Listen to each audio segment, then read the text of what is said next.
Hi there guys, in today's video I'm gonna show you how to hide and unhide tagged photos on Instagram.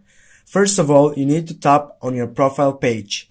Then you need to go on the second selection to see how many photos have you tagged in. For example, on my section I have just one photo that I was tagged.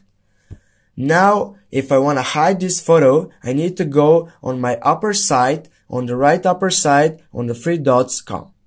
Then I need to go on tag option on the second section. Then I need hide from my profile.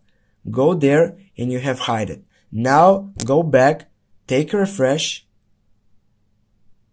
take it again, and you'll see that there is no more photos on your profile that are tagged on you.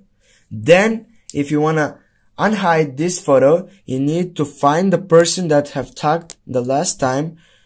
I think was Superman. Now as you can see, here you was tagged, and if you want to get it back, go again, tag options, then go on show in my profile. Go back on your profile page. Make a refresh, make again, and now as you can see, we have got it back, our photo. Thank you so much guys, thanks for watching, make sure that you hit that like,